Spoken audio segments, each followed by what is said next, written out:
ప్రతిధ్వని. ఇది క్రీస్తు యేసు ప్రేమధ్వని, ఇది జగతిలో మ్రోగే సిలువధ్వని. పిలుచుచున్నది ప్రతి వారిని, వినుమా విశ్వసించుమా.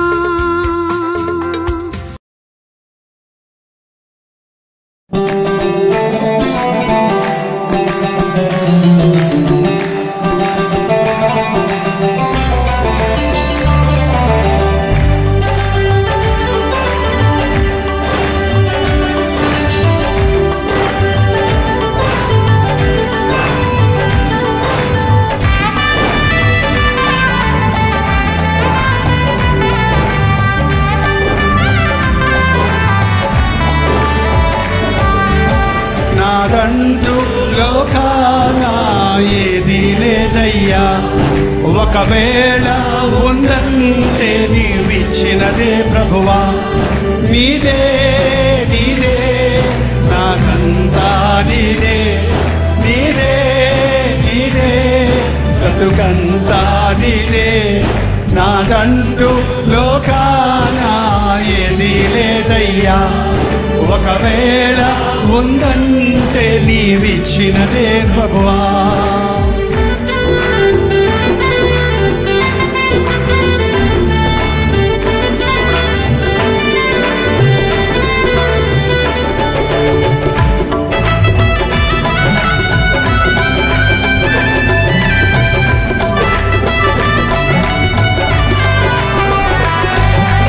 నాకు ఉన్న సామర్థ్యం, నాకు ఉన్న సౌందర్యం, నాకు ఉన్న సౌభాగ్యం, నాకు ఉన్న సంతానం,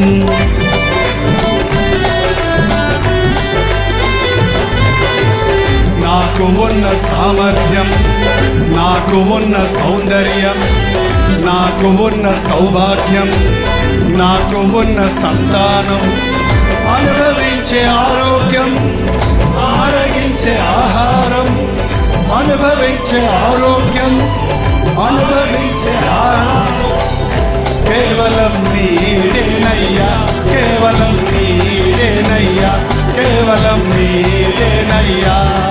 నాకంటూ లోకాన ఏది లేదయ్యా, ఒకవేళ ఉందంటే నీవిచ్చినదే ప్రభువా. నాదంటూ లోకాన ఏది లేదయ్యా, ఒకవేళ ఉందంటే నీవిచ్చినదే ప్రభువా.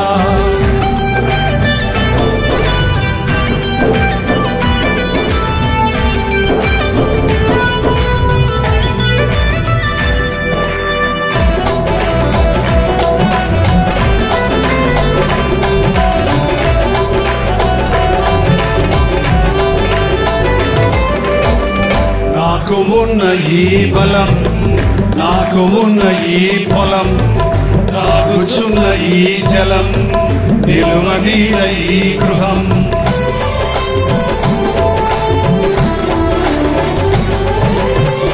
నాకు ఉన్న ఈ పొలం, నాకు ఉన్న ఈ స్థలం, నాకు ఉన్న ఈ జలం, నిలువనీడ ఈ గృహం, నిలిచి ఉన్న ఈ క్షణం, బ్రతుకుచున్న ప్రతి క్షణం, నిలిచి ఉన్న ఈ క్షణం, బ్రతుకుచున్న ప్రతి క్షణం కేవలం నీదేనయ్యా, కేవలం నీదేనయ్యా, కేవలం నీదేనయ్యా.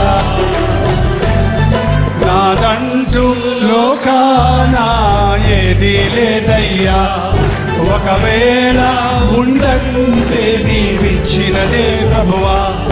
నాదంటూ లోకాన ఏది లేదయ్యా, ఒకవేళ ఉందంటే నీవిచ్చినదే ప్రభువా.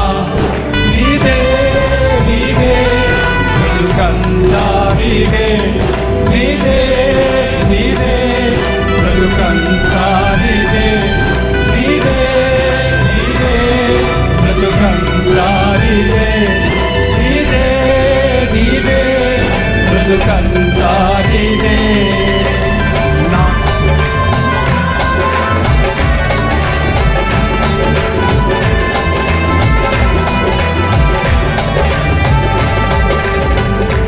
నాకు ఉన్న ఈ బలం, నాకు ఉన్న ఈ పొలం, తాగుచున్న ఈ జలం, నిలువ నీడ ఈ గృహం,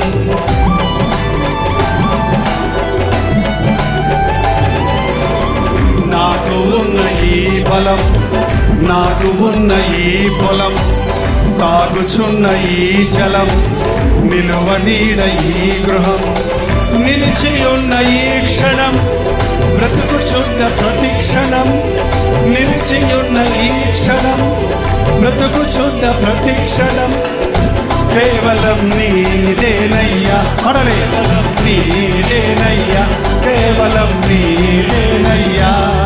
నాదంటూ లోకాన ఏది లేదయ్యా, ఒకవేళ ఉందంటే నీవిచ్చినదే ప్రభువా. నాదంటూ లోకాన ఏది లేదయ్యా, ఒకవేళ ఉందంటే నీవిచ్చినదే ప్రభువా. నీదే నీదే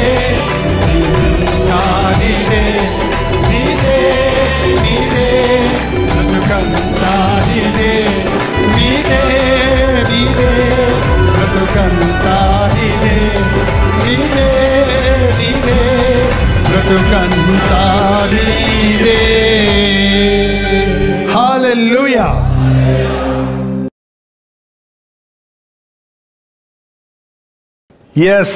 మత్తయి సువార్త 25వ అధ్యాయం 14వ వచనం దగ్గర నుండి చదువుకోబోతున్నాం. పరలోక రాజ్యము ఒక మనుష్యుడు దేశాంతరమునకు ప్రయాణమై తన దాసులను పిలిచి తన ఆస్తిని వారికి అప్పగించినట్లుండును. అతడు ఒకరికి 5 తలాంతులను, ఒకనికి 2, ఒకనికి 1, ఎవని సామర్థ్యము చొప్పున వానికిచ్చి వెంటనే దేశాంతరము పోయెను. యేసు ప్రభు చేసిన బోధలు ఉపమానాలతో చెప్పేవాడు ఆయన. ఉపమానము అంటే ఉదాహరణ ఇచ్చి చెప్పేవాడు, అందరికీ అర్థమయ్యే రీతిగా చెప్పేవాడు. ఎందుకంటే ఆయన చెప్పే సంగతులు భూ సంబంధమైనవి కావు. భూ సంబంధమైన సంగతులు చెబితేనే మనకు అర్థం కానివి ఎన్నో ఉన్నాయి. నక్షత్ర శాస్త్రాన్ని గురించి, గణిత శాస్త్రాన్ని గురించి, ఆయుర్వేదం గురించి, ఇంకా ఏంటిది భూగోళ చరిత్రను గురించి, ఆకాశ మండలాన్ని గురించి, యూనివర్స్ గురించి చెబితే మనకేమర్థమవుతాయి చెప్పండి? అటువంటి సమయాల్లో పరలోకం, ఇవన్నీ మనం చూస్తున్న వాటినే మనం అర్థం చేసుకోలేం. పరలోకాన్ని గురించి చెప్తే ఎలా అర్థమవుతుంది? అందుకని భూలోకంలో ఉన్న విషయాలను తీసుకొని పరలోకపు విషయాలను ప్రబోధించేవాడు మన ప్రభు అయిన యేసుక్రీస్తు. ఎందుకంటే ఈ లోక రాజ్యాలన్నీ తాత్కాలికమైనవే, పరలోక రాజ్యం మాత్రమే శాశ్వతమో ఉండేది. మనందరం ఆ రాజ్యానికి వారసులం కావాలని దేవుడు ఇంత గొప్ప ఏర్పాటును మన కొరకు చేశాడు. తన సెలువులో యాగం చేసి మనల్ని విలువ పెట్టి కొన్నాడు. ఇక్కడ ఒక ఉదాహరణ చెప్తున్నాడు. ఏంటంటే, ఒక మనుషుడు దేశాంతరం పోతూ తన యొక్క దాసులను పిలిచి తన ఆస్తిని వారికి అప్పగించినట్లుండును. ఒకడికి 5 తలాంతులు, ఒకడికి 2, ఒకడికి 1, ముగ్గురికి అనేది ఉదాహరణ. ముగ్గురు కాకపోతే 300 మంది ఉండొచ్చు, 3000 మందికి ఇచ్చి ఉండొచ్చు. కానీ సులభంగా అర్థం చేసుకోవడానికి 3 సెట్స్, 3 తరగతులు, 3 విధమైన వ్యక్తులను చూపిస్తున్నాడు. ఒకడికి 5, ఒకడికి 2, ఒకడికి 1. ఎందుకు? దేవుడికి పక్షపాతం ఉందా? కొంతమందికి ఎక్కువ ఇస్తాడు, కొంతమందికి తక్కువ ఇస్తాడు, కొంతమందికి 1 ఇస్తాడు. ఎందుకు?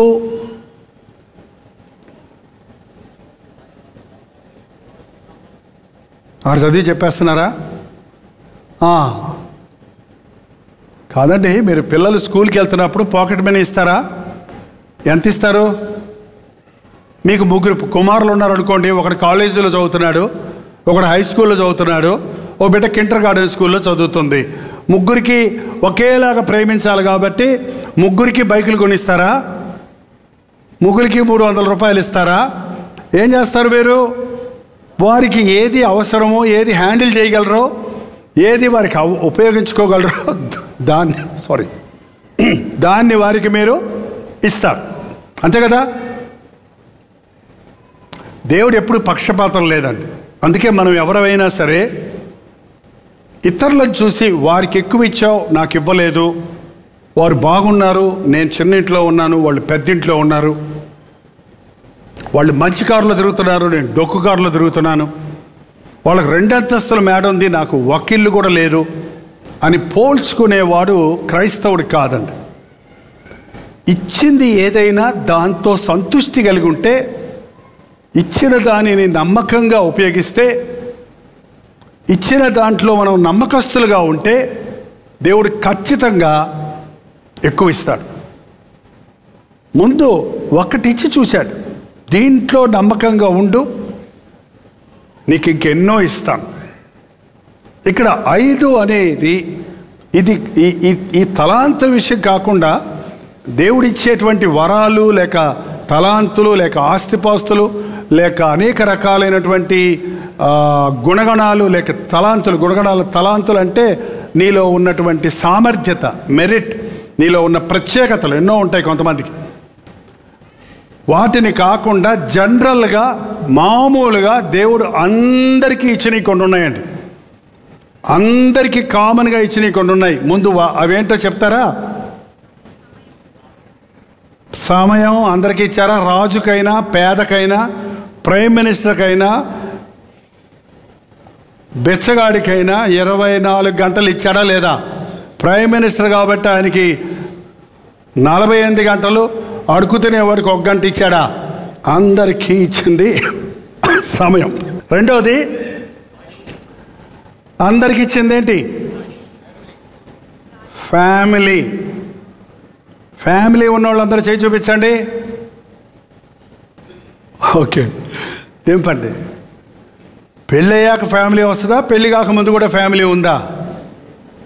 పెళ్ళి అయ్యే వరకు అమ్మ నాన్న ఫ్యామిలీలో ఉన్నాం. పెళ్ళయిన తర్వాత నీ కుటుంబం, నీ ఫ్యామిలీ, నీకు అందరికి ఇచ్చారా? దేవుడు అందరికీ ఇచ్చింది ఇంకోటి ఏంటి? కుటుంబం. ఎస్, ఇంకోటి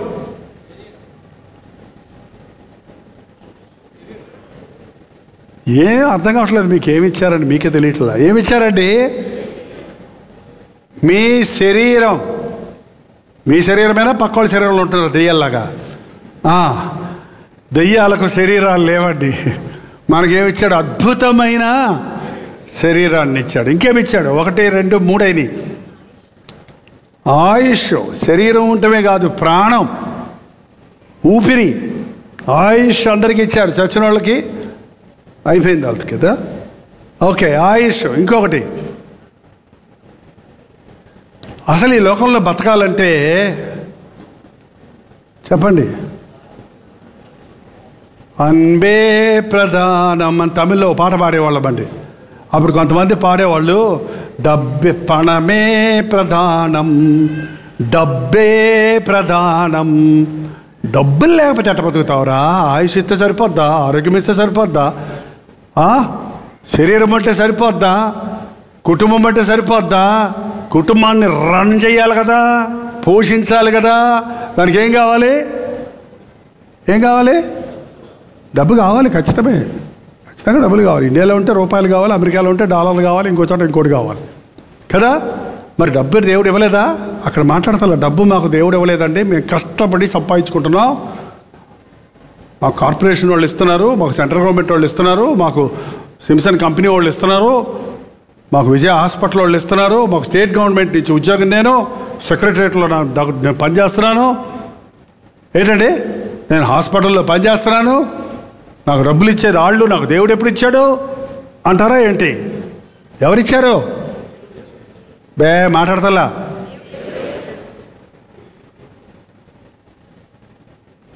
ఇంట్లో ఎవరైనా ఈసారి నా డబ్బు అంటే చెప్పండి, అప్పుడు నాకు వచ్చి చెప్పండి. నా ఈ డబ్బులు, నా డబ్బులు ఇయ్యి అంటారు చూడండి. ఎవరిచ్చారు? అందరికీ డబ్బులు ఉన్నాయా? డబ్బులు లేవండి.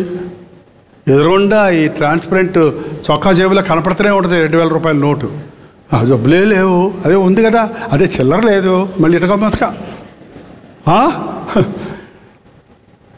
ఇవాళ డబ్బులే ఉండవు ఎవరి దగ్గర కూడా, కానీ ఏముంటుంది? కార్డు. పరసు తీస్తే 5-6 కార్డులు ఉంటాయి. ఒకటి అప్పుల కార్డు, ఒకటి ఆ బ్యాంకుది, ఒకటి ఈ బ్యాంకుది. ఓకే, దేవుడు అందరికీ ఇచ్చాడండి. కొంచెము పాకెట్ మనీ ఇచ్చారు. మీరు ఉద్యోగం చేయని వాళ్ళు అయితే మీ అమ్మ నాన్న కొంచెం డబ్బులు ఇస్తారా లేదా? ఏమో నువ్వు ఉద్యోగం చేయకపోతే నీకు వంట ఖర్చులకు ఆయన ఇస్తున్నాడా లేదా? ఏదో ఒకటి ఏదో విధంగా మన చేతుల్లోని కొంత డబ్బు వస్తుందా లేదా? వస్తుందా లేదా? ఎలా మన డబ్బును వాడుతున్నాం, ఎలా మన సమయాన్ని వాడుతున్నాం, ఎలా మన ఆరోగ్యాన్ని వాడుతున్నాం, ఎలాగూ మన యొక్క బలాన్ని వాడుతున్నాం, ఎలాగూ మన యొక్క జీవితాన్ని ఉపయోగిస్తున్నాం అన్నది దేవునికి లెక్క చెప్పాలి. మీకు తెలుసా సంగతి? దేవునికి మనం లెక్క చెప్పాలి. అందుకనే ఇచ్చి చూస్తున్నాడు ప్రభు. 5 తలాంతులు ఇచ్చినోడు ఏం చేశాడట? ఆ 5 తలాంతుల్ని 10 తలాంతులు చేశాడు, మల్టిప్లై చేశాడు. మనం ఖర్చు పెట్టేది, కొన్ని ఖర్చు పెట్టింది అయిపోద్ది, కొన్ని పెట్టుబడి పెట్టిన దాన్ని మనం ఎక్కువ చేసుకుంటుంటాం. కొంచెంలో నమ్మకంగా ఉంటే దేవుడు ఎక్కువ ఇస్తానన్నాడు. ఒకసారి ఆలోచన చేయండి, మీ సంపాదన ఎంత, మీ ఖర్చు ఎంత? ముందు డబ్బు వెనక నుంచి ముందుకు వెళ్తున్నాం పోన్లండి. మీ సంపాదన ఎంత, మీ ఖర్చు ఎంత? ఎప్పుడైనా లెక్కలు వేసుకుంటారా? దేవుడిచ్చిన ప్రతి దానికి లెక్క చెప్పవలసినట్లుగా మనం బ్రతకాలి. మీకు ఎవరైనా 1 కోటి రూపాయలు ఇచ్చి ఖర్చు పెట్టుకోపో అంటే ఎలా ఖర్చు పెట్టుకుంటారు? మీ ఇష్టం వచ్చినట్టు ఖర్చు పెట్టుకుంటారు, లేకపోతే దాచిపెట్టుకుంటారు. నీ 1 కోటి రూపాయలు ఇచ్చి నెల రోజుల్లో ఖర్చు పెట్టేసి నాకు లెక్కలు చూపించు అంటే ఎలా ఖర్చు పెడతారు? ఏది న్యాయమైందో, ఏది అవసరమైందో, ఏది యజమానుడికి సంతోషంగా ఉంటుందో అవి ఆ విధంగా మాత్రమే ఖర్చు పెడతారు. మీలో వ్యక్తిగతంగా ప్రతి ఒక్కరూ మీరే దేవుని సొత్తు కాబట్టి మీ రాబడి అంతా ఆయనదే, ఆయనకు లెక్క చెప్పవలసినట్టుగా వాడాలి. నీకు ఇచ్చిన ఆదాయంలో అనవసరమైన ఖర్చులు, దురభ్యాసాల కొరకు చేసే ఖర్చులు, డబ్బు అనేది ఒక ఉచ్చు. అది ఆశ చూపించి మనల్ని ఇరికిస్తుందండి. డబ్బు విషయంలో ఎప్పుడు మనం ఆకర్షితులం కాకూడదు, డబ్బుకు దాసులం కాకూడదు, డబ్బుకి లొంగకూడదు, డబ్బును తప్పైన విధములుగా ఆశించకూడదు. లంచాలు తీసుకోవడం, వడ్డీ వ్యాపారాలు చేయటం, అబద్ధపు మోసకరమైన దుర్వ్యాపారాలు చేయటం దేవునికి చాలా అసహ్యకరమైన వాటి. దేవుడిచ్చిన 5 తలాంతులు, 5 రొట్టెలు ప్రభు చేతుల్లో పెట్టాడు. ముందు ఆ బాలుడు ఏమైంది చెప్పండి? ఎంతమంది మీ ఆదాయాన్ని ప్రభువుకి అప్పచెప్పి, ప్రభువా నా జీతం ఎంత, మా రాబడి ఎంత, మా ఖర్చులు ఎంత, బిడ్డలు పెరుగుతున్నారు, ఖర్చులు పెరుగుతున్నాయి, రేట్లు పెరుగుతున్నాయి, నా ఆదాయం ఎంతే ఉంది, మా అధికారులు ఎన్ని సంవత్సరాలు ఉద్యోగం చేసినా జీతాలు పెంచడం లేసే సరిగదా, గట్టిగా అడిగితే ఉన్న ఉద్యోగం పీకేసేటట్టున్నారు, ఈ సమయంలో నేను ఎవరిని నమ్ముకోగలను, ఎవరిని అడగగలను, ప్రభా నువ్వు సహాయం చేయి, నువ్వు దీవిస్తే అది ఎన్నటన్నిటికీ దీవెన కదా అని ప్రార్థించి మీ డబ్బును ఉపయోగించి చూడండి, సరిపోగా మిగులుతుందండి. కోర్స్ ప్రభుకి ఇచ్చే 10వ భాగం ఆయనకి చెల్లించాలి. అది నీ ప్రేమకు గుర్తు, నీవు దేవుని నమ్ముతున్నావు అనడానికి ఒక గుర్తు, అది అంతే. ఈ రోజున డబ్బు సమస్యల్లో చిక్కుని ఇతరుల ప్రాణాలు తీసేవాళ్ళు ఉన్నారండి, హత్యలు చేసుకునే వాళ్ళు ఉన్నారు, ఆత్మహత్యలు చేసుకొని చచ్చిపోయే వాళ్ళు ఉన్నారు, చిక్కుల్లో పడి బయటపడలేక. డబ్బు కోసం సేవ చేసేవాళ్ళు ఈరోజు చాలామంది కనపడుతున్నారు. సులభంగా డబ్బు సంపాదించుకోవడానికి దేవుని సేవ చేయటం అనుకునే వాళ్ళు కొందరుంటే, దేవుని సేవ చేస్తే ఉన్నది కూడా ఉండదు, కష్టాలు ఎక్కువ అవుతాయని వెనకాడేవారు మరికొందరు ఉన్నారు. ఎస్, డబ్బు మీద ఆధారపడి సేవ చేసేవాడు ఇటన్నా తిప్పలు పడతాడు, అటన్నా చిక్కుల్లో పడతాడు. కానీ దేవుని మీద ఆధారపడితే దేవుడు సహాయం చేస్తాడు. రెండవది, దేవుడు మనకిచ్చింది సమయం. 24 గంటలు. ఒక మనిషి 60 సంవత్సరాలు బతికితే 20 సంవత్సరాలు నిద్రపోతున్నాడంట. మీకు ఎప్పుడైనా తెలుసా ఈ సంగతి? 60 సంవత్సరాల్లో 20 సంవత్సరాలు ఎందుకు అయిపోతుంది? రోజుకి 8 గంటలు పడుకుంటే 10 గంటలు 12 గంటలు పడుకున్నవాడు అయితే ఇంకా ఎక్కువ. రోజుకి 8 గంటలు పడుకున్నవాడు ఎన్ని సంవత్సరాలు నిద్రపోతున్నాడు? 20 సంవత్సరాలు నిద్రపోతున్నాడు. ఒక మనిషి బతికే జీవితంలో ఉద్యోగం చేయటానికి ఎన్ని సంవత్సరాలు అయిపోతున్నాయి? ఒక 20-24 సంవత్సరాలు. 8 hours 10 hours ఉద్యోగం చేసేవాడు 24 సంవత్సరాలు ఉద్యోగంలో అయిపోతుంది. అలాగే స్నానాలు చేయడానికి, భోజనాలు చేయడానికి, బట్టలు వేసుకోవడానికి ఒక 5-6 సంవత్సరాలు అయిపోతున్నాయి. ఇలా అలా అలా అలా అన్నిటికీ లెక్కలు కట్టేస్తే చివరికి దేవునికి 60 సంవత్సరాల్లో 6 నెలలు ఇస్తున్నాడట మనుషుడు. 6 నెలలు అంటే రోజుకి ఎంతసేపు అనమాట? లెక్కేసుకోండి. కొత్తగా కొంచెం ఇలాంటి మీటింగులు వచ్చిన వాళ్ళు, ఇదేంటయ్యా ఎంతసేపు కూర్చుంటావా? ఇంతసేపు ఎందుకు ఈ గొడవ? ఎంతసేపు ఎందుకు ఈ సోది? ఎంతసేపు ఎందుకు? టైం వేస్ట్ అన్నాడు ఒక ఆయన. ఏంటంటే ఇది వేస్టా? మీరు ఎక్కడ గడిపిన సమయమైనా వృధా. కానీ దేవుని సన్నిధిలో గడిపిన ప్రతి క్షణం మనకు దీవెనకరంగా మారుతుంది. నీ ఆవరణలో 1 దినము గడుపుట 1000 దినముల కంటే శ్రేష్టము. మనం దాన్ని గుర్తించడం లేదు. మన సమయంలో ఎంత సమయం దేవునికి ఇస్తున్నాం? ఎంత సమయం దేవునికి ఇవ్వాలి? 10వ భాగం దేవుని సొత్తు అంటున్నారు. దశమ సమయం ఎంత? 24 గంటల్లో కనీసం 2 గంటల 40 నిమిషాలు రోజుకి దేవునికి పూర్తిగా వేరే పనులు చేయకుండా కనీసం 2-2.5 గంటలు ఆయన వాక్యం చదవడానికి, ప్రార్థన చేసుకోవడానికి, ఆయన స్తుతించడానికి ప్రతిరోజు ఉపయోగించాలి మనం. అప్పుడు వర్ధిల్లబడతాం. అంటే 2.5 గంటలు దేవునికి ఇచ్చి మిగిలినంతా మన ఇష్టం వచ్చినట్టు బతకొచ్చు అంటారేమో. కాదు. ప్రతి క్షణము అనుక్షణము నిన్నే కొలుతూ ప్రతి క్షణము ప్రభువును ప్రేమించాలి. ప్రతి నిమిషము దేవుడితో సహవాసం కలిగి ఉండాలి. ఎడతెగక ప్రార్థన చేయాలి. దివారాత్రములు ఆయన వాక్యాన్ని ధ్యానించాలని వాక్యం సెలవిస్తుందండి.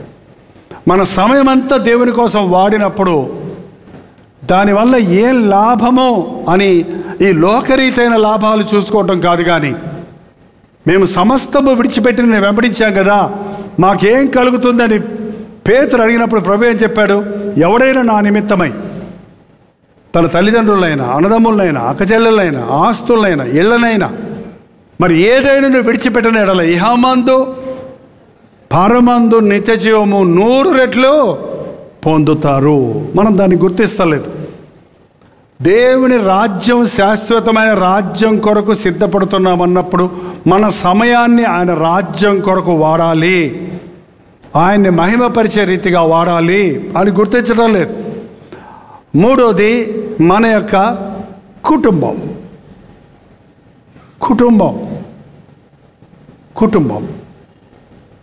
చాలామందికి ఇల్లులు ఉన్నాయి కానీ కుటుంబాలు లేవు. నిజం చెప్పండి, దేవుని సన్నిధిలో చెప్పండి. మీరు ఎప్పుడైనా మీ భార్యను చూసి నువ్వు నాకు దొరికినందుకు చాలా సంతోషం అని చెప్పారా? కొంతమంది తలకాయ ఊపుతున్నారు. మీరు ఎప్పుడైనా అమ్మా మీరు మీ ఇంటి యజమాని చూసి ఏమండి ఎక్కడ దొరికేవారో బాబు రాక్షసులాగా అనకండి. ఒకప్పుడు రాక్షసుడే, ఒకప్పుడు తాగుబోతే, ఒకప్పుడు వ్యభిచారే, ఒకప్పుడు దొంగే, ఒకప్పుడు పనికిమాలినోడే. కానీ ప్రభువుని ఎరిగిన కుటుంబాల్లో ఆ పలుకులు ఉండవు. ప్రభువుని ఎరిగిన తర్వాత భార్యాభర్తల్లో ఐక్యత వస్తుంది, ప్రేమ వస్తుంది. మా నాన్నగారు అమ్మగారికి మధ్యలో చాలా గొడవలు ఉంటాయి. ఒకప్పుడు మారు మనసు పొందకముందు, మారు మనసు పొందిన తర్వాత వాళ్ళిద్దరూ చిలక గోరెంకలు అయిపోయారు. ఏంటంటే ముసలోళ్ళు అయిపోయిన తర్వాత కూడా ఆయన ఎంతో ప్రేయసిని పిలిచినట్టు పిలుస్తాడు. చిలక ఏమండి అంటే భలే నేర్చుకోవచ్చురా బాబు, ఫ్యామిలీస్ అందరికీ చూపించాలనుకునేవాడిని. ఇవాళ భార్యను పేరు పెట్టి పిలవరు సరిగదా. ఇదిగో నిన్నే షో ఏంటది బుస్సు అంటారేటండి భార్యని. చక్కగా ప్రేమగా పిలుచుకోండి. ఇతర దేశాల్లో అయితే హనీ ముని అంటారట. Honey I can't live with you, I give you divorce అంటాడట. హనీ అంటనే ఉంటాడు, నీతో బతకలేని పొమ్మ అంటుంటాడట. ఇది ఒక బూటకం, నోటితోటి మాత్రమే ప్రేమ. మనకి నోటితోనూ ప్రేమ లేదు, క్రియల్లో మనసులో ఉంటుంది. ఉంటే ప్రేమగా పిలవండి, ప్రేమగా ఇదిగో ఇదిగో నిన్నే పోనీ ఎర్రమైన పిలవండి, కానీ ప్రేమగా పిలవండి. ఏమండి, ఇప్పుడు స్త్రీలు ఇంతకుముందు మన భారతదేశంలో తెలుగుదేశంలో తెలుగు మాట్లాడే వాళ్ళందరూ తప్పకుండా భర్తను కూలి పని చేసుకునేవాడైనా కూటికి లేనుడైనా భర్త దగ్గరకు వచ్చేటప్పటికి రోడ్లో పడదు, ఒరే పరాయి అనిపించుకున్నా భార్య దగ్గరికి వచ్చేటప్పటికి ఏమంటుంది తెలుసా అండి, భార్య ఏమండి అంటది. కానీ ఇప్పుడు అట్లేదు, నిన్నే అంటున్నారమ్మా. ఈ మెడ్రాస్ తెలుగు వాళ్ళు అంతా అంతే, ఇదిగో నువ్వే అంటారు. అనకండి, కొంచెం రెస్పెక్ట్ ఇవ్వండి. మీ ఇంటిలో అయినా ఆయనకి పాపం జ్ఞానమేమండి. ఎక్కడ బయటకు పోతే మర్యాద లేదు, బయటకు పోతే సంతోషం లేదు, బయటకు పోతే ఎవరు లెక్క చేయటం లేదు. కనీసం ఇంటికి వస్తే నువ్వు ప్రేమగా మాట్లాడితే ఇంకెంత బాగుంటుంది, ఆయనకి ఎంత ఆదరణ ఉంటుంది. మీ ఇద్దరు ఒకటైతే దేవుడి నామానికి ఎంత మహిమ వస్తుంది, దేవుడు మిమ్మల్ని ఎలాగ ఆశీర్వదిస్తాడు. చూడండి, కుటుంబాన్ని అనుభవించమన్నాడండి దేవుడు, ఆనందించమన్నాడు. కుటుంబము ఒకరికొకరు తోడుగా ఉండటానికి, ఒకరు బలహీనలైతే ఇంకొకరు బలపరుచుతారు, ఒకరు కృంగిపోతే ఇంకొకరు ఆదరించడానికి. కొన్నిసార్లు భర్త కృంగిపోతాడు, భార్య ఆదరించాలి. కొన్నిసార్లు భార్య కృంగిపోతే భర్త ఆదరించాలి. కొంతమంది పిల్లలు ఉన్నారు, దేవుడు పిల్లల్ని ఇచ్చినప్పుడు అసలు పిల్లలు లేని గృహాల్లో ఎంతోమంది దిగులు పడుతుంటారు. ఎందుకు? పిల్లలు ఉన్నప్పుడు ఆ ఇంటిలో ఉన్న కళ, ఆ ఇంటిలో ఉన్న ఆనందం ఎంత చక్కగా మనసుకు సేద తీర్చబడుతుంది. ఇది కుటుంబం దేవునికి ఇచ్చాడు. కుక్కలకి నక్కలకి కుటుంబాలు లేవండి, వాటికి సంబంధాలు లేవు. వాటికి ఎక్కడ ఒక గూడు లేదు. వాటికి ఎక్కడ పడితే అక్కడ, ఎట్ట పడితే అట్ట పంది పిల్లల్ని కంటది, అవి పెద్ద ఎడుదారు అటు పోతాయి, అటు దానికి దీనికి సంబంధం లేదు. కానీ మనుషులు అలా కాదు. మనం దేవుని ఆకారంలో చేశాడు, దేవుని స్వరూపంలో చేశాడు. మనం పరలోకపు కుటుంబంలో నిరంతరం జీవించాలని ఈ లోకంలో కుటుంబాలను ఒక నమూనాగా, పరలోకానికి నమూనాగా మనకి ఇచ్చాడు. మీ కుటుంబంలో ఐక్యత ఉందా? మీ ఇంటిలో కుటుంబ ప్రార్థన ఉందా? కుటుంబ ప్రార్థన ఉందా? దీనికి మాత్రం చేయెత్తాల్సిందే. కుటుంబ ప్రార్థన మేము చేసుకుంటున్నాం. కుటుంబాలు ఉన్నాయని అందరూ చేతులెత్తారు, కుటుంబ ప్రార్థన ఉందని కొందరే చేయెత్తుతున్నారు. ఈ రోజు నుంచి మేము కుటుంబ ప్రార్థన చేసుకుంటామన్న వాళ్ళు మాత్రం హల్లెలూయా చెప్పండి, నీరసంగానే చెప్పండి. అది నిజమే. నన్ను ఏం చేయమంటారండి, ఆయన రాడు. నన్ను ఏం చేయమంటారండి, ఆమె రాదు. నన్ను ఏం చేయమంటారండి, పిల్లలు నా మాట వినరు అని చెప్తారేమో. మీరు కుటుంబ ప్రార్థనకి మీకున్న ఇంటిలో ఒకే గది ఉన్నా, 2 గదులున్నా, 2 అంతస్తులున్నా ఒక ప్లేస్ని ఏర్పాటు చేసుకోండి. సాయంత్రం ఈ టైం అందరికీ అనుకూలమైన సమయం, మీ ఇష్టం వచ్చిన సమయం, ఈ టైంలో ఇక్కడ కుటుంబ ప్రార్థన జరుగుద్ది అని మీరు నిర్ణయించుకోండి. సాయంకాలం అయ్యేటప్పటికి ఎవరు వచ్చినా రాకపోయినా నువ్వు వెళ్ళి కూర్చో, నువ్వు వెళ్ళి ప్రార్థన చేస్తుండు. మీ పెద్దోడు వస్తాడు, లేకపోతే చిన్నోడు వస్తాడు, మీ ఇద్దరు ప్రార్థన చేయండి. నీ భార్య వస్తుంది, మీరు ప్రార్థన చేయండి. 1 రోజు కాకపోతే, 2 రోజులు కాకపోతే, 3 రోజులు కాకపోతే 5 రోజులు ప్రార్థన చేస్తూనే ఉండండి. మీ ప్రార్థన ప్రభావము మీ ఇంటి వారందరినీ ఆహ్వానిస్తుంది. మీ ఇంటిలో బలమైన స్థిరమైన ప్రార్థన జరుగుతుంది. ఈ రోజు నుంచి ట్రై చేస్తారా? ఒక్కరు ఇద్దరు ఏకీభవిస్తే చాలు, ఇద్దరు ఉంటే చాలు, నేను ఉంటానన్నాడు. మీతో పాటు కనీసం కుటుంబ ప్రార్థనలో కూర్చొని ఒక్కరు లేరా?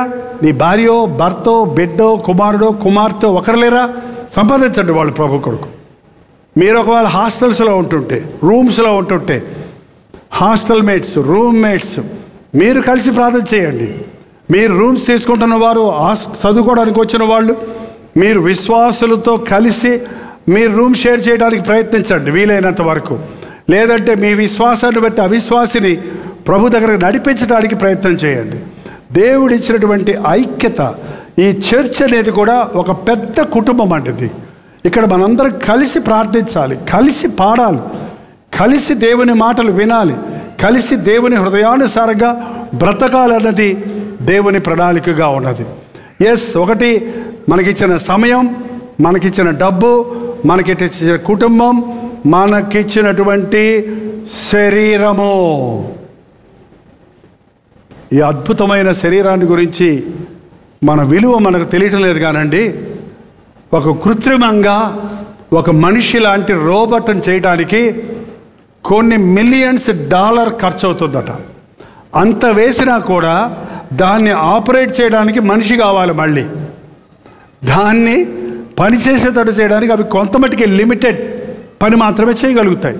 కానీ దేవుడు మనకు ఎంత సామర్థ్యం ఇచ్చాడంటే, ఒక కన్ను తీసుకుంటే ఈ కన్ను చేసే పని 250 టీవీ స్టేషన్స్, 250 టీవీ రిసీవర్స్ చేసే పని ఒక కన్ను చేస్తుందండి.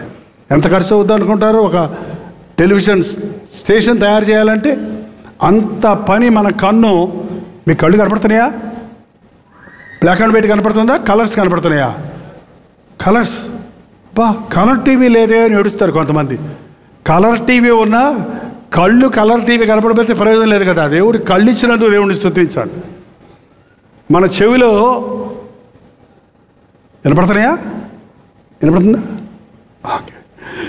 హార్మోనియంలో 7 కీస్ ఉంటాయి, పియానోలో 77 అని వెళ్తుంది అనమాట. కానీ మన చెవి ఎంత సున్నితమైన శబ్దమైనా తీసుకోగలిగిన, అనేక రెట్లు శబ్దాలు లయలు తీసుకోగలిగినంత సున్నితమైందిగా ఉంది. కాబట్టి స్టీరియో వినగలుగుతున్నాం, బేస్ వినగలుగుతున్నాం, ఆనందించగలుగుతున్నాం. ఒక చెవిని కృత్రిమంగా నిర్మాణం చేయాలంటే చాలా కష్టమైంది. చాలామంది వాళ్ళ చెవిలో పెట్టుకుంటారు కదా, దానికి బ్యాటరీలు పెట్టుకోవాలి, అది అయిపోద్ది, మళ్ళీ అది పెట్టుకుని ఏర్పడదు కొంతమందికి. మీలో కొంతమందికి చెవుడు ఉందనుకుంటున్నాను. లేదా మీరు ఎవరన్నా మాట్లాడతారు అన్నారంటే వాళ్ళు చెప్పే వాళ్ళ నోటికన్నా నత్తి ఉండాలి, వినే మీకన్నా చెవుడు ఉండాలని అర్థం. మీరే దాన్ని టెస్ట్ చేసుకోండి. ఇంకా ఒక్కొక్క అవయవం గురించి చెప్పాలంటేనండి, మన గుండె ఒక రోజుకి 1,00,000 సార్లు కొట్టుకుంటుంది. ఒక 60 సంవత్సరాలు బతికినోడికి ఎన్నిసార్లు కొట్టుకుంటుందో లెక్కేసుకోండి. నో ఓవర్ ఆయిలింగ్, నో షర్ట్కి వెళ్దాం. నువ్వు నిద్రపోతున్నా అది కొట్టుకుంటూనే ఉండాలి. నువ్వు నిద్రపోతున్నావు, నిద్రపోయింది అనుకో, నువ్వు లాభం కాదు. ఏంటండి ఎన్ని 100 గ్యాలన్ల బ్లడ్ ప్యూరిఫై చేస్తుందో తెలుసా? ఆ యొక్క లెక్కలన్నీ చెప్తాం ఇప్పుడు, నాకు మనకు అవసరం లేదు. కానీ ఇంత అద్భుతమైన శరీరం, మన శరీరంలో ఉన్న ఈ నరాలన్నీ లైన్గా పెడితే కొన్ని 100 మిలియన్ల కొన్ని 100 మైళ్ళ దూరం వస్తుందటండి. అంత చక్కగా అమర్చిపెట్టున్నాడు మన శరీరంలో. అందుకని బ్లడ్ సర్క్యులేషన్ బ్రెయిన్కి, అది కాలుకి వెళ్ళేటట్టుగా దేవుడు అమర్చాడు. అనుకున్న కిడ్నీలు ఆ రోజుల్లో 1,00,000, ఇప్పుడెంతో మరి 5 లక్షలు, 10 లక్షలు ఒక కిడ్నీ. 2 కిడ్నీలు ఇచ్చాడు. ఎన్ని లక్షలు ఉన్నాయి నీకు? ఎన్నమ్మా? 10 లక్షలు పెట్టుకొని ఏం లేదంటారేంటి? అలాగే ఒక లివర్, అలాగే కళ్ళు, అలాగే చెవులు, వీటన్నిటి వెల లెక్కలు కట్టలేమని ఇంత అద్భుతమైన శరీరాన్ని నీకు ఇచ్చాడు దేవుడు. నాకు ఉన్న ఈ బలం, నాకు ఉన్న సౌందర్యం నీవిచ్చిందే ప్రభువా, నీవిచ్చిందే. ఎంతమంది మనం దేహంతో దేవుణ్ణి మహింపరుస్తున్నాం? ఈ దేహము దేవుని నిమిత్తము కానీ జారత్వము నిమిత్తమో కాదు. మన శరీరంలో నివసించవలసింది మన ప్రభువు కానీ అపవాది కానే కాదు. నీ దేహము దేవునికి అప్పగించుకోవాలి. నీ దేహముతో దేవునిని మహిమపరిచే కార్యాలు చేయాలి. నీ నోటితో దేవుని మహిమపరిచే పదాలు పలకాలి. నీకు ఇచ్చిన ప్రతి అవయవము దేవుని కొరకు, దేవుని రాజ్యం కొరకు, దేవునిని మహిమ పరచుట కొరకు మనం ఉపయోగించాలి. నా జీవితంలో ఎప్పుడు దేవుని స్తుతిస్తాను? నా యవ్వన కాలం అంతా దేవుని మందిరంలో ఉండటానికి, 30 సంవత్సరాల వయసు వచ్చే వరకు దేవుని మందిరంలో ఉండటం, కేవలం దేవుని పని మాత్రమే చేయడానికి, అన్ని పనులు, తొడవటము, కడగటము, ప్రింటింగో, బిల్డింగో, ఏదైనా సరే అన్ని పనులు దేవుని మందిరం కొరకు చేయటం నాకెంతో భాగ్యం. ఈనాటికి దాని ఆశీర్వాదాన్ని నేను పొందుతున్నాను. ఓకే, చివరికి వెళ్ళిపోదాం. మనకిచ్చింది అన్నిటికంటే మించింది మనకిచ్చినటువంటి ఆయుష్, మనకున్న ఊపిరి. ఒక నిమిషానికి 23 సార్లు శ్వాస నిశ్వాసాలు జరుగుతున్నాయి మనకు లెక్క తెలియకుండానే. ఆస్మా పేషెంట్ అయితే తెలుస్తుంది, మనకు తెలియదు. గాలి పీల్చుకుంటున్నప్పుడు పీల్చుకొని వదిలేస్తున్నాం ఏం శబ్దం లేకుండా. అదే ఆస్మా పేషెంట్స్ అయితే చూడండి, లెక్క పెట్టి చూడండి ఎన్నిసార్లు అంటారు వాళ్ళు. ఇలా అనేవాడు అనడానికి ఏమైంది? అయిపోయింది. నీ నోరు కళ్ళు మూసేస్తారు అంతే, నిన్ను మూట కట్టి పడేస్తారు అవతల, అంతే కదా. ఈ ఆయుష్ అండి ఎవ్వడు ఇవ్వలేడు. మనకున్నది ఒకే జీవితం. మళ్ళీ మళ్ళీ నేను చెప్తుంటాను ఈ మాట. ఒక్కసారే జైపాల్ అనేవాడు ఒక్కసారి పుట్టాడు, ఒక్కసారి బతుకుతాడు, ఒక్కసారి చస్తాడు. ఆ తర్వాత తీర్పు. నువ్వు ఎలా బతికావు, నా కొరకు ఏం చేశావని తీర్పు ఉంది, లెక్కప్ప చెప్పాలి మనం. కాబట్టి మనం బతికే బతుకులో ఏం చేస్తున్నాం, దేవుని కోసం ఏం చేస్తున్నాం, శాశ్వతమైనది ఏం చేస్తున్నాం, దేవుడు మెచ్చేవి ఎన్ని చేస్తున్నాం, దేవునికి ఇష్టలుగా ఎలా బ్రతుకుతున్నాం అన్నది మనం పరిశీలించుకోవాలండి. ఇష్టానుసారంగా మనం బ్రతికేసి తెల్లారుతుంది, రాత్రి అవుతుంది, తింటున్నాం పడుకుంటున్నాం, ఖర్చు పెడుతున్నాం, వస్తున్నాయి, అయిపోతున్నాయి, ఏ గురి లేకుండా, ఏ ధ్యాస ఏ ప్లాన్ లేకుండా, ఏ పద్ధతి లేకుండా చేసేవాళ్ళు ఎంతోమంది ఉన్నారండి. అలాంటి వారు దేవుడు లెక్క అడిగినప్పుడు ఏం చెప్తారు? తిరిగి వచ్చారు, 5 తలాంతులను పిలిచాడు. ఏం చేసావయ్యా? అసలు ప్రభు అడగనే లేదు, వాడే చెప్పాడు, ఇదిగో ప్రభా నువ్వు ఇచ్చింది నేను 10 చేశాను, నేను ఒకటి ఉంచుకుంటాను అనలేదు, అన్నీ నీకు ఇచ్చేస్తాను అన్నాడు. ఒకరికి 5 తలాంతులు వెళ్ళిపోయినా 2 ఓకే 20 వచనం. అప్పుడు 5 తలాంతులు తీసుకునేవాడు మరి 5 తలాంతులు తెచ్చి, అయ్యా నీవు నాకు 5 తలాంతులు అప్పగించితివి, అవియుగాక మరి 5 తలాంతులు సంపాదించుదనని చెప్పాను. అందుకు యజమాని ఏమన్నాడు? భలా నమ్మకమైన మంచి దాసుడా, నీవు ఈ కొంచెములో నమ్మకంగా ఉంటివి, నిన్ను అనేకమైన వాటి మీద నియమించదను, నీ యజమానుని సంతోషములో పాలు పొందుమని అతనితో చెప్పెను. కొంచెములో నీవు నమ్మకముగా ఉంటివి కాబట్టి నీకు అనేకమైన వాటిని నేను అప్పగిస్తాను. ఎందుకంటే మన జీవితాల్లో ఎప్పుడు చూసినా ఆ కొంచెమే ఉంది మనకి, అదే జీతం, అదే స్థాయి, అదే రాబడి, అదే జీవిత శైలి. దేవుడు నన్ను ఎలా చేశాడు ఎందుకంటారు? మీరు ఆ ఉన్న దాంట్లో నమ్మకంగా లేరు, కృతజ్ఞతతో లేరు, దేవుణ్ణి మహిమపరచడం లేదు, మీకున్న దానిని పెట్టుబడిగా అది మల్టిప్లై చేయాలనే ఆశ లేదు. అందువల్లే మనం నమ్మకత్వం అనేది చాలా దేవుడికి అవసరం అండి. నేను ఇవాళ చెప్పాలనుకున్నది మెయిన్గా ప్రభు నాతో చెప్పమంటుంది, నేను నేర్చుకోవాల్సింది, మనం నిరంతరం నేర్చుకోవాల్సింది ఏంటంటే నమ్మకస్తులు కావాలండి. దేవునికి నమ్మకస్తులు కావాలి. డబ్బు విషయం అనేది చీపెస్ట్ థింగ్. అన్యాయపు సిరి విషయంలో మీరు నమ్మకంగా లేకపోతే నీకు అంతకంటే ఉన్నతమైన ఎవరిస్తాడు? పనికిమాలిన డబ్బు విషయంలో నీవు నమ్మకంగా ఉండకపోతే నీకు పరలోకపు శక్తినిస్తే ఏం చేస్తావు దాన్ని? మోషే నా ఇల్లంతటిలో నమ్మకస్తుడు. చూడండి హెబ్రీయులకు రాసిన పత్రిక 3వ అధ్యాయం 2వ వచనం. అంటే దేవుని ఇల్లంతటిలో మోషే నమ్మకముగా ఉండినట్లు, మోషే నమ్మకముగా ఉండినట్లు, దేవుని ఇల్లంతటిలో మోషే నమ్మకముగా ఉండినట్లు, దేవుని ఇల్లంతటిలో మోషే నమ్మకముగా ఉండినట్లు. నన్ను చేయి ప్రభా అని నేను అడుగుతున్నానండి. నాకు ఇంత పెద్ద పరిచర్య ఇచ్చాడు దేవుడు, సోషల్ మీడియా ఇచ్చాడు, టీవీ పరిచర్య ఇచ్చాడు, మ్యాగజైన్ పరిచర్య ఇచ్చాడు, సంఘ పరిచర్య ఇచ్చాడు, అనేక ఆత్మలను నాకు అప్పచెప్పాడు దేవుడు. నేను వారిని నా స్వప్రయోజనానికి వాడుకోవడానికి కాదు, దానివల్ల నేను పేరు ప్రఖ్యాతులు సంపాదించుకోవడానికి కాదు, దానివల్ల నేను గొప్పవాడిని అవడానికి కాదు. దేవుడు అప్పగించిన సేవను నమ్మకంగా చేసి మల్టిప్లై చేసి ఆ సేవలో మరి అనేక వేల మందిని ప్రభు కొరకు రక్షణలోనికి నడిపించి ఆయన సన్నిధిలో ఇదిగో ప్రభువా నీవిచ్చిన తలాంతులు నీ కొరకు వాడాను, నీవిచ్చిన సమయాన్ని నీ కొరకు వాడాను, నీవిచ్చిన డబ్బును నీ కొరకు వాడాను, నీవిచ్చిన నా కుటుంబాన్ని నీ కొరకు వాడాను, ఇదిగో నా సమస్తము నీకే ప్రభువా అని రేపు ప్రభు నన్ను అడిగినప్పుడు, ఇవాళ అడుగుతాడు, ఎవరు చెప్పగలరు రేపని?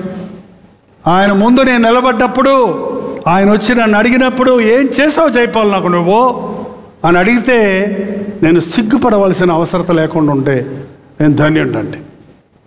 ఇదిగో ఆయన నువ్వు చేసిన దాన్ని నేను నమ్మకంగా చేశాను, మనుషులు మెచ్చుకుంటే ప్రయోజనం లేదు. ఆ పాస్టర్ గారు మంచోడు, ఆ పాస్టర్ గారు చెడ్డోడు, ఇలా ఇదే పెద్ద పుకార్లు, ఇవాళ ఫేక్ న్యూస్లు, ఈ యొక్క సోషల్ మీడియాలో ఏదో ఒక మెర్సల్స్ అవుతూనే ఉంటాయి ప్రతి వారి మీద.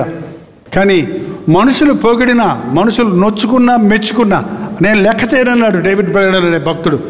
నా దేవుడు నన్ను మెచ్చుకుంటే చాలు, నా దేవుని ముందు నేను యథార్థంగా బ్రతకాలి, నా దేవుడికి నేను లెక్కప్ప చెప్పాలి.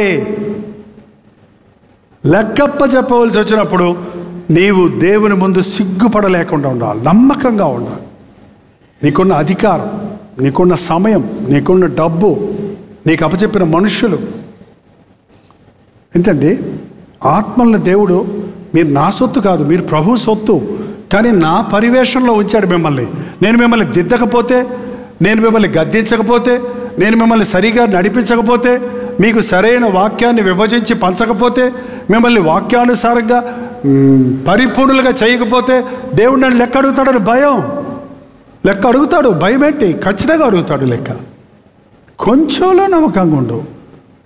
ఈరోజు కాదు, నేను నేర్చుకున్నాను. 5గురికి ప్రసంగం చేసిన రోజులు నా జీవితంలో చాలా ఉన్నాయి. 5గురిని కూర్చోబెట్టుకున్న 5గురికి మనస్ఫూర్తిగా ప్రసంగం చేసిన రోజులు ఉన్నాయి. మైకులు, స్టేజులు ఏమి లేవు అక్కడ.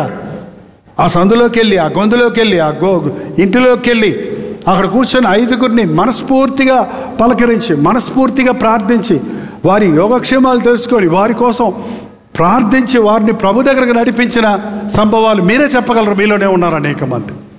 10 సంవత్సరాలు గొప్ప సేవ చేసిన తర్వాత మళ్ళీ కాపురం వెళ్ళిన తర్వాత మళ్ళీ ఆ పల్లెటూరులో 5 మందికి, 10 మందికి, 30 మందికి, 50 మందికి ప్రసంగం చేసినప్పుడు కూడా నమ్మకంగా ఈ సేవ చెయ్యను, ఇలాంటి సేవ నాకు వద్దు, నేను మళ్ళీ మెడ్రాస్ వెళ్ళిపోతా, లేకపోతే ఇంకోదేం చేసుకుంటా, నేను అది చేస్తా, వాళ్ళందరూ ప్రసంగానికి పిలుస్తున్నారు, అక్కడికి వెళ్తే నాకు మంచి ఘనత వస్తుంది, ఇక్కడికి వస్తే నన్ను బాగా చూసుకుంటారు.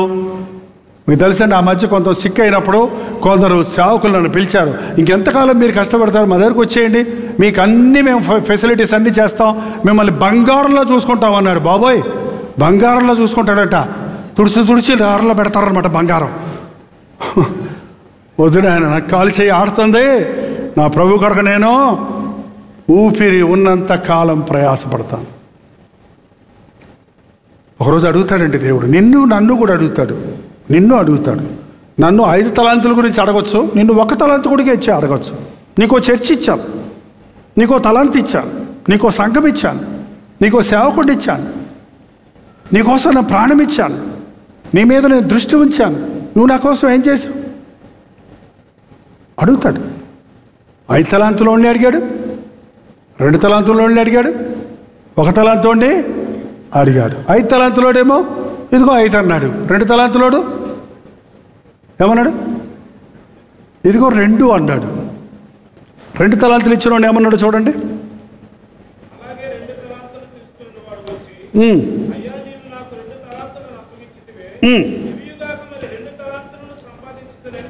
అందుకు అతని యజమానుడు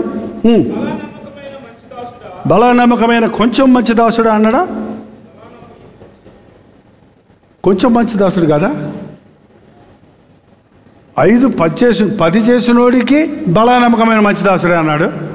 4 చేసినా బలా నమ్మకం కొంచెం అట్లా. మళ్ళీ అక్కడ ఈ లెక్కలు మనకి 2, 5, 10, 1. ఎన్ని సంఘాలు ఉన్నాయి మీకు? ఎన్ని ప్రసంగాలు చేశారు మీరు? ఎన్ని పాటలు పాడారు మీరు? ఎన్ని పెళ్ళిళ్ళు చేశారు మీరు? ఇవాళ పాస్టర్ గారులకు ఇదే పెద్ద డిగ్రీ. 736 పెళ్ళిళ్ళు చేశాను బ్రదర్ నేను అన్నాడు ఆయన వచ్చి. ఎన్ని కుటుంబాలు కలిసి ఉన్నారో అని అడగాలనుకున్నాను నేను. పెళ్ళిళ్ళు చేయడం నా భయం.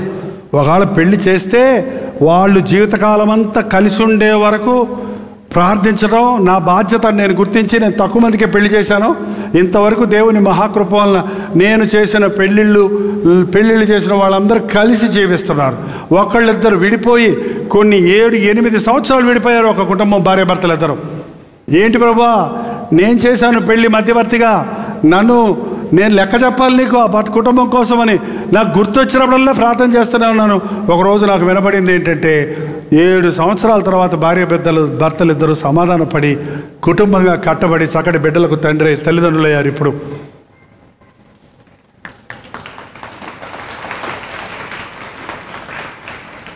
కానీ వాళ్ళు ఇప్పుడు ఇక్కడ లేరు అనుకుంటా, మన చెన్నయ్యోళ్ళే. ఓకే, ఇంకా కొన్ని కుటుంబాలు మధ్య మధ్యలో కలహాలు వచ్చినాయి, భేదాలు వచ్చినాయి.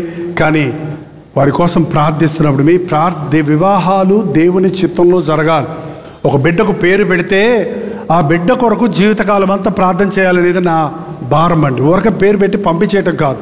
దేవుడికి లెక్క చెప్పాలి. నువ్వు పేరు పెట్టిన వాళ్ళు ఎంతమంది పరలోకంలో ఉన్నారు, నువ్వు బాప్తీసం ఇచ్చిన వాళ్ళు ఎంతమంది పరలోకంలో ఉన్నారు, నువ్వు పెళ్లి చేసిన కుటుంబాల నుంచి ఎంతమంది దైవజనులు లేచారు, నువ్వు ప్రార్థించిన వారిని ఎంతమందిని పరిపూర్ణులు చేశావు అని రేపొద్దున దేవుడు లెక్క అడిగినప్పుడు నేను సరిగా లెక్కలు చెప్పకపోతే బలా నమ్మకమైన మంచి దాసుడా అని కాదు, పోనీలే నమ్మకమైన మంచి దాసుడా అని కాదు, పోనీలే దాసుడా వచ్చే నా రాజ్యానికి అనడు. కానీ ఏమంటాడు తెలుసండి, ఒక చలాంతి ఇచ్చినోడిని ఏమన్నాడు తెలుసండి, సోమరివైనా చెడ్డ దాసుడా, ఒరే సోమరోడా, నిర్లక్ష్యపరుడా, అజాగ్రత్త పరుడా, విశ్వాసం లేనివాడా. ఒక తలాంతి అంటే ఊరికి వచ్చింది అనుకుంటున్నావా? నీకు ఒక తలాంతి ఇస్తే కృతజ్ఞత లేకుండా వాడికి 5 ఇవ్వాలా, వీడికి 2 ఇవ్వాలా, నాకు 1 ఇచ్చాడా, ఏం చేసుకోమంటావు దీన్ని? నాకు ఎందుకు వచ్చిన కూడా నీతోటి? నువ్వు ఎలాగో వస్తావు, నువ్వు మళ్ళీ లెక్కలు అడుగుతావు, నాకు తెలుసులే. నువ్వు ఇచ్చిన దాన్ని నేను ఏదైనా చేస్తే కూడా నువ్వు ఇచ్చేయమంటావు, మళ్ళీ నాకేం ప్రయోజనం? ఇదే కొంతమంది అండి, నేను దేవుని కోసం ఎంత సేవ చేస్తే నాకేం ప్రయోజనం? కష్టపడి సంఘాన్ని కడితే సంఘం వదిలిపెట్టి పో అంటే రాళ్ళ దెబ్బలు తిని నానా తిప్పలు పడి కాపురంలో సంఘం కట్టామండి, ఆత్మలు సంపాదించాం. ఒక్కొక్క ఇంటికి తిరిగి చర్చి కట్టబడింది, మందిరం కట్టబడింది, మనుషులు మారారు. మంచి ప్రభు అన్నాడు, పో చెన్నై ఇవ్వమన్నాడు. అరే వీళ్ళందరినీ వదిలిపెట్టి ఎట్లా పోవాలి? పో. ఇంకో సేవకుడికి అప్పచెప్పి వచ్చేసాను. ఈ చెన్నైలో పాత 10 సంవత్సరాలు సేవ చేసిన తర్వాత నీలగిరి కొండలకు పొమ్మన్నప్పుడైతే అసలు ప్రాణం పెట్టి చేశాను ఆ రోజుల్లో సేవ, యవనస్తుడిగా ఏడ్చుకుంటూ పోయాను. నేను ఏమీ అర్థం కాలేదు నాకు. ఆ తర్వాత నాకు అర్థమవుతుంది, ఇప్పుడు మెచ్యూరిటీ వచ్చింది కాబట్టి స్పిరిచువల్గా వదిలిపెట్టలేకపోయాము ఆ రోజుల్లో. పో, నీ సేవ కాదు ఇది, నేను అప్పచెప్పిన సేవ, చెయ్యమనంతా సేపు చెయ్యి, వద్దంటే వదిలిపెట్టావు. ఇంకో చోటుకి పొమ్మంటే పో. ఫిలిప్పు మంచి సేవ చేస్తున్నాడు, గారడీ వాడు అనుకొని అందరు గారడీ దగ్గర పోయినాడు. ఫిలిప్ సువార్త ప్రకటిస్తుంటే గారడీ వాడి బ్యాచ్ అంతా ఖాళీ అయిపోయింది, అందరు ఫిలిప్ దగ్గరకు వచ్చేసాడు. సామరయ్యలో గారడీ వాడు కూడా వచ్చి బాప్తీసం తీసేసుకున్నాడు. ఊరంతా మారిపోయింది. రాళ్ళ దెబ్బలు కాదు కదా, పళ్ళ పలహారాలతో నిండిపోయాడు. సడన్గా ఒకరోజు చెప్పాడు, ఫిలిప్ నువ్వు అరణ్య మార్గంలో పరిగెత్తు, రథం వెళ్తుంది అక్కడ పరిగెత్తు. ఏంటి ప్రభా, ఇంత మంచి ఊరంతా మారింది, సంఘం అంతా వదిలిపెట్టి నేను ఎక్కడికి పోమంటావు? పేతురు వ్యవహారాలు చూసుకుంటాను, నువ్వు పోయాడా? పోలేదా? నేను బాను, నేను యేసుప్రభు సంఘం కాకపోతే లూసిఫర్ సంఘం పెట్టుకుంటాను, నేను ఇక్కడే ఉంటా. ఇవాళ అదేనండి చాలామంది చేసే పని. వెళ్ళిపోయాడు, అక్కడ ఒక ఆత్మని సంపాదించాడు, నపుంసకుల అధిపతిని సంపాదించాడు. చరిత్ర చెబుతుంది అతడు వెళ్ళి ఆ దేశం అంతటిని, ఐథియోపియుడైన వాడు, ఇవాళ ఆఫ్రికన్స్లో చాలామంది విశ్వాసులు క్రిస్టియన్స్ ఉండడానికి కారణం ఆ రోజు నయమాను వెళ్ళి చెప్పిన సాక్ష్యం. ఆ రోజు ఇతను ఇథియోపియాలో ఉన్న వాడు చెప్పిన తర్వాత మిషనరీలు వెళ్ళిన తర్వాత ఈరోజు క్రిస్టియన్ సింగర్స్, స్పోర్ట్స్ మ్యాన్స్ ఇవాళ ఆఫ్రికన్స్ అరణ్యంలో కీకారణ్యంలో బ్రతికే మూర్ఖమైన జనాంగాలు ప్రభువుని నమ్ముకోగలిగారు. దేవుడి ప్రణాళికలు వేరండి. దేవుడు చెప్పింది చెప్పినట్టు చెయ్యాలి. దేవుడు మెచ్చేటట్టుగా మనం బ్రతకాలి. దేవుడు నమ్మకస్తుల కోసం ఎతుకుతున్నాడు. బలా నమ్మకమైన మంచిదాసుడా, ఆ మాట ఎప్పుడు వినపడద్దా, ఎప్పుడు నన్ను ప్రభు పిలుస్తాడా అని ఆశ కలిగిన వాడిగా నేనున్నానండి. అంతవరకు నమ్మకంగా ఉండాలి.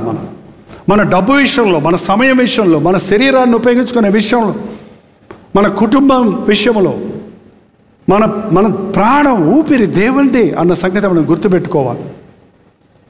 మోషే ఇల్లంతటిలో నమ్మకస్తుడు. మళ్ళొక్కసారి అడిగి వెళ్దామండి. 2వ వచనం 3:2 దేవుని ఇల్లంతటిలో మోషే నమ్మకస్తుడు అయినట్టు ఈయన కూడా తన్ను నియమించిన వానికి నమ్మకముగా ఉండను. ప్రతి ఇల్లును ఎవడైనా ఒకరి చేత కట్టబడను, సమస్తమును కట్టినవాడు దేవుడే. ఇంటికంటే దానిని కట్టినవాడు ఎక్కువ ఘనత పొందినట్లు ఈయన మోషే కంటే ఎక్కువ మహిమకు అర్హుడిగా ఎంచబడెను. ముందు చెప్పబోవు సంగతులకు సాక్షార్థముగా మోషే పరిచారకుడై ఉండి దేవుని ఇల్లంతటిలో నమ్మకముగా ఉండెను.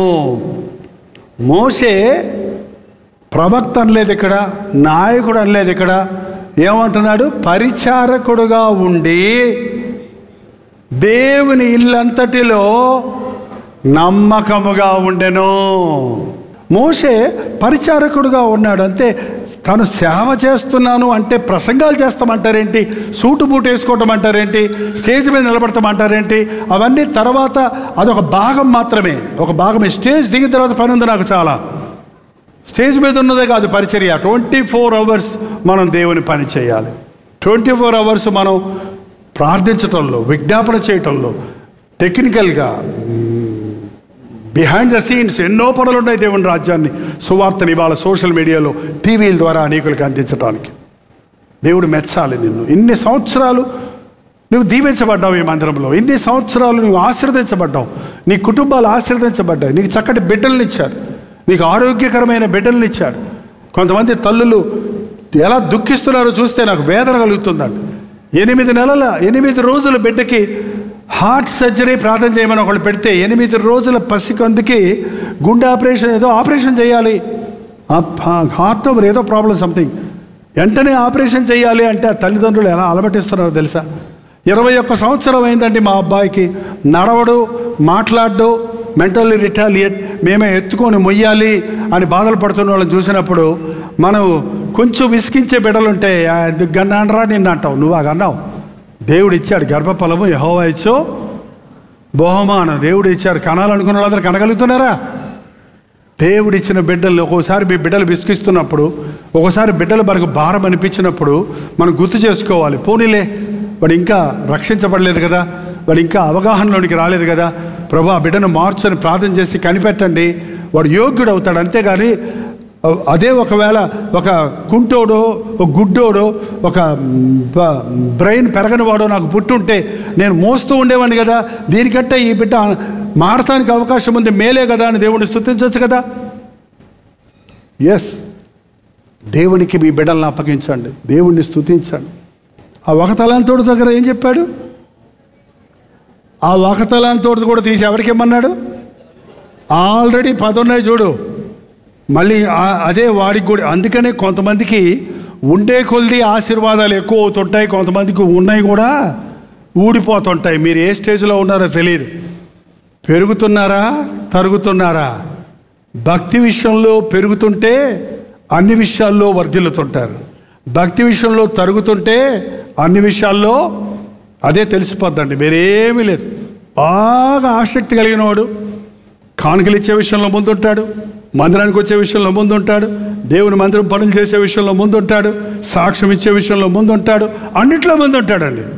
భక్తిలో దిగజారిపోయినాడు అన్నిట్లోనూ కింద నుంచి ఉంటాడు ముందు. మమ్మీ నేను పాస్ అయ్యాను, ఫస్ట్ క్లాస్ అన్నాడట. అవునారా, నువ్వా, నిజమా? అవును మమ్మీ, కింద నుంచి ఫస్ట్ క్లాస్ అంట. కింద నుంచి ఫస్ట్ క్లాస్ ఏంటి? ఇక నేనే తక్కువ మార్కులు క్లాసులో వచ్చినాడు ఎవడో, కింద నుంచి నేనే ఫస్ట్. ఇవాళ అలాగే ఉంది క్రైస్తవ పెడతాడు. కొంచెంలో నమ్మకంగా ఉన్నోడికి ఎక్కువ ఇస్తానన్నాడు దేవుడు. అందుకేనండి ఒక వ్యక్తి దీవించబడుతున్నప్పుడు అంచెలంచెలుగా హెచ్చించబడుతుంటాడు. చాలామంది ఒక సమయం వచ్చేటప్పటికి స్టాగ్నెంట్ అయిపోతున్నారు. మనకి ఇక్కడ మోషే కంటే కూడా మనకు మాదిరిగా ఉన్న ప్రభు ఉన్నాడు అని చెప్పి ముగించుకున్న 6వ వచనం చదవండి. అయితే క్రీస్తు కుమారుడై ఉండి ఆయన ఇంటి మీద నమ్మకముగా ఉన్నాడు. ధైర్యమును నిరీక్షల వలన ఉత్సాహమును తుదమట్టుకు స్థిరముగా చేపట్టిన ఎడల మనమే ఆయన ఇల్లు, మనమే ఆయన ఇల్లు.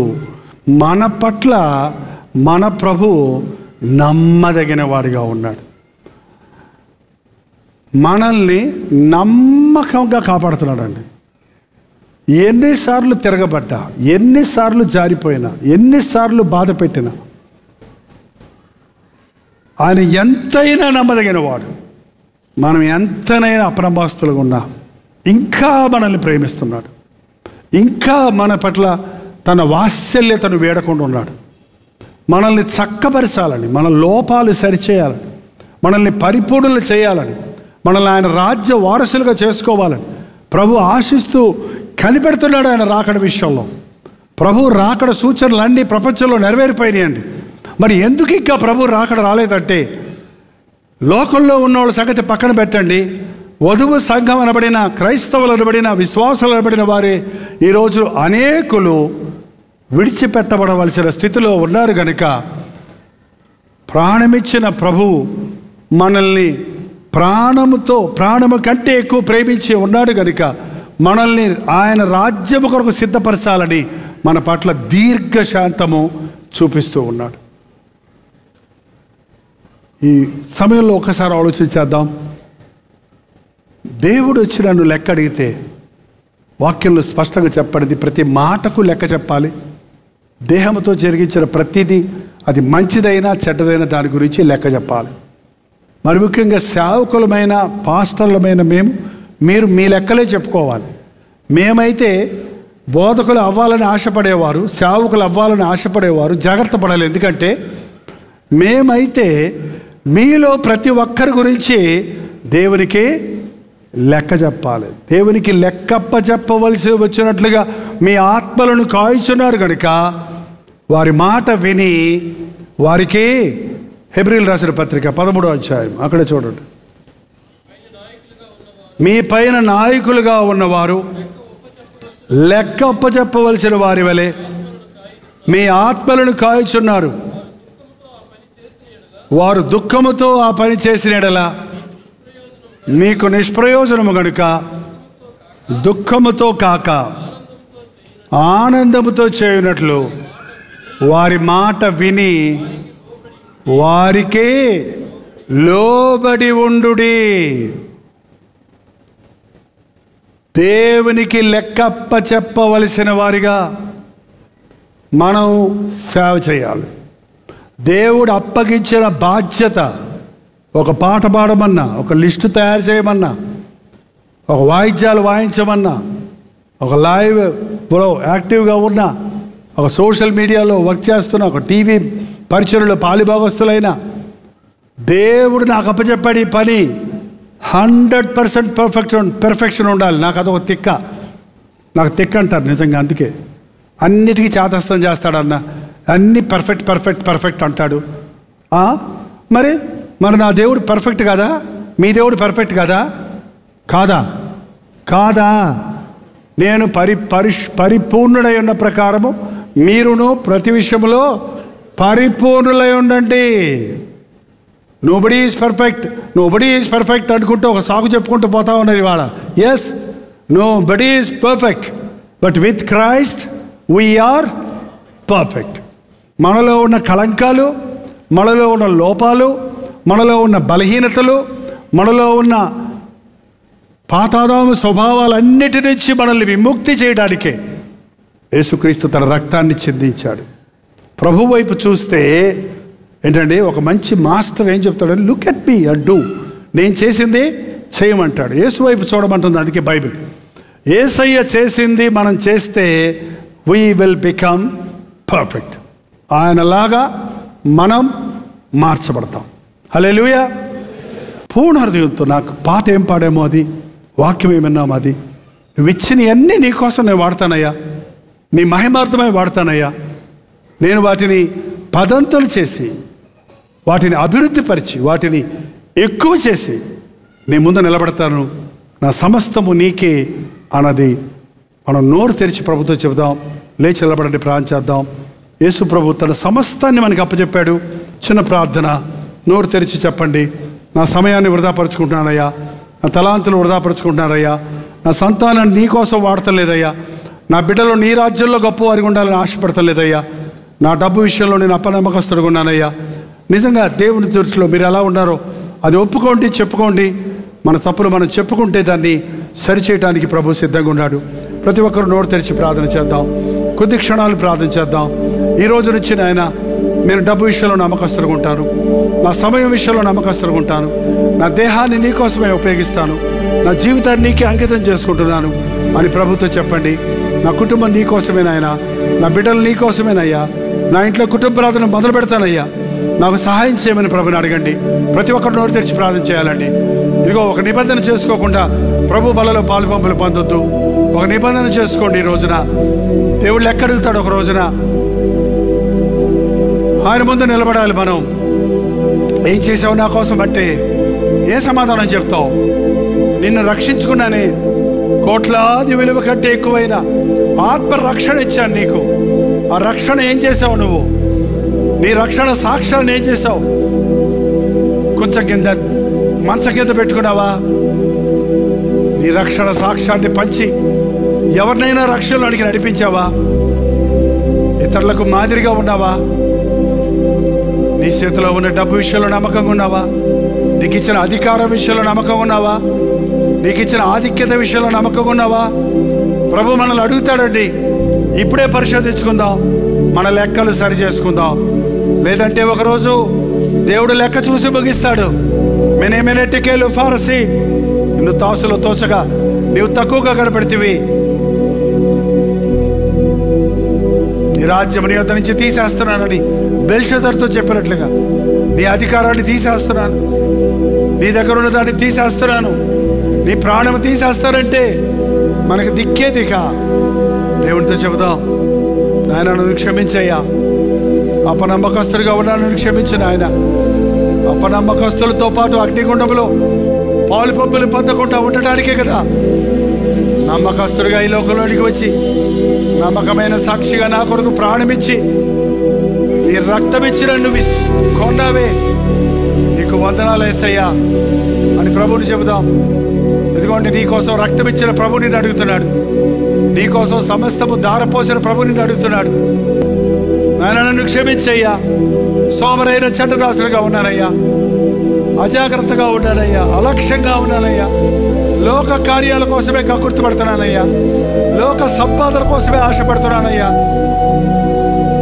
నీవిచ్చిన రక్షణ మూలబెట్టి నీవిచ్చిన వరాలను వ్యాపారం కోసం వాడుతున్నాను, దుర్వ్యాపారం కోసం వాడుతున్నాను, డబ్బు సంపాదన కోసం వాడుతున్నాను, పేరు ప్రఖ్యాతుల కొరకు వాడుతున్నాను.